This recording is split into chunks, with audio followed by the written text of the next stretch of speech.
How's that capitalism working for you? Support is slipping for our profit-driven way of life. Marketplace Morning Report is supported by Odoo, dedicated to providing software designed to scale with businesses. Odoo's programs for manufacturing, accounting, and more aim to provide building blocks for creating a custom software suite. Odoo, what businesses need. And by Palo Alto Networks. Palo Alto Networks delivers what's next in cybersecurity innovation to protect today's digital way of life. Learn more at paloaltonetworks.com. I'm David Brancaccio in Los Angeles. American enthusiasm for capitalism is slipping. That's the headline from a new Gallup poll. Marketplace's Savannah Peters reports. Gallup has been asking Americans how they feel about capitalism and socialism since 2010. Jeffrey Jones runs that survey. The debate has come up, certainly in the last few presidential elections, about the economic system that the U.S. has. And whether it's serving ordinary Americans.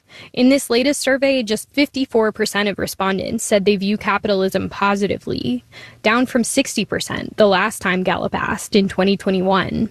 And now the gap that we see in terms of positive ratings between capitalism and socialism is the smallest that we've had to date. That gap is especially small among younger people and Democrats. It's worth noting Gallup doesn't brief people on a shared definition of capitalism or socialism, or ask them about their own understanding. Sarah Damaski teaches those concepts to undergrads at Penn State. They maybe have a mixed understanding, would be my impression. And I think that it's shaped by how these terms get bandied about in politics. Regardless, Damaski says capitalism's image problem tells us something important, that fewer Americans feel the economic status quo is working in their favor. I'm Savannah Peters for Marketplace. After President Trump's firing of the head of the Bureau of Labor Statistics followed job creation numbers that were revised downward, there's a new revision on the way a bit later this morning. This is an annual thing, but what is not normal is the politicized environment that will surround this data set, which is expected to show the job market is worse than we thought. Marketplace's Nancy Marshall-Genzer has that. This new BLS report looks at how many jobs were created from April 2024 through March of 2025. Today's revision accounts for businesses that have just opened their doors or closed. It's an effort to update past data on jobs that it gets from surveys of businesses with more comprehensive information from state unemployment insurance tax records that almost all employers are required to file. This could be a big revision. Oxford Economics estimates that up to 900,000 fewer jobs were created from April 2024 through March 2025 than the BLS initially estimated. The new lower numbers could be more fuel for a Federal Reserve interest rate cut later this month. The Fed lowers rates to stimulate the economy, making it easier for businesses to borrow money and create jobs.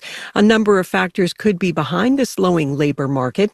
The Fed hasn't cut rates since December of last year. The higher borrowing costs could be contributing to slower job creation.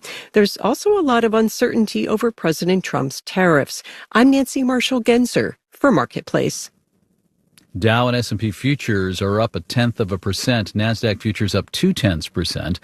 A reminder this morning that digging resources out of holes in the ground or scooping them or scraping them up from the hills is a massive business. Anglo American and Teck Resources, two vast extractors of natural resources, are combining in the biggest mining merger in more than a decade. The combo will be headquartered in Canada with the new stock, Anglo Teck, to be listed in London.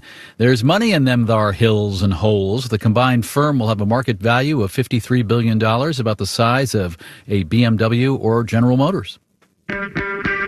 Marketplace Morning Report is supported by JLL, providing predictive data and insights for real estate investors, analyzing and anticipating market cycles. JLL.com. JLL, see a brighter way.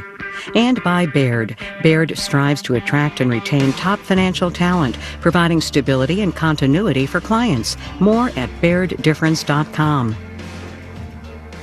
In the coming days, we'll get two more rounds of data on inflation before central banks meet on interest rates starting a week from now. Wholesale inflation for August comes first, the Consumer Price Index day later.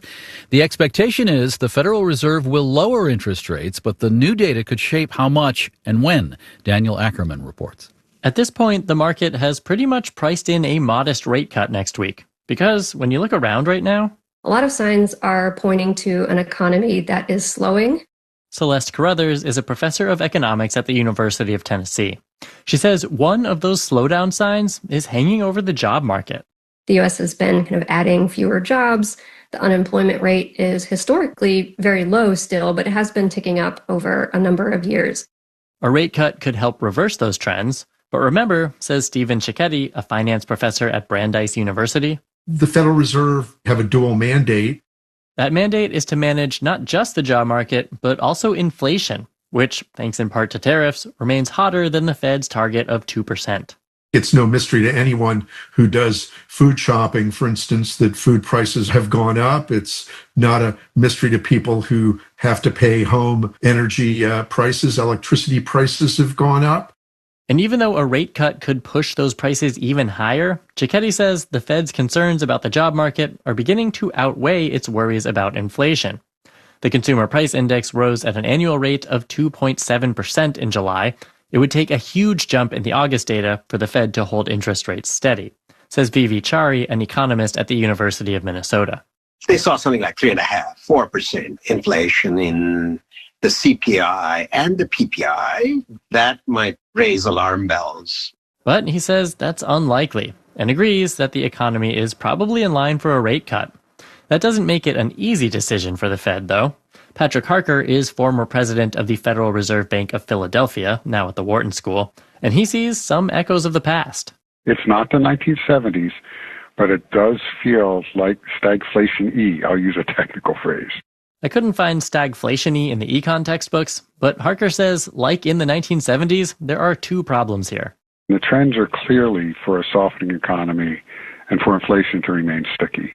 Which means using interest rates to address one of those problems could make the other worse.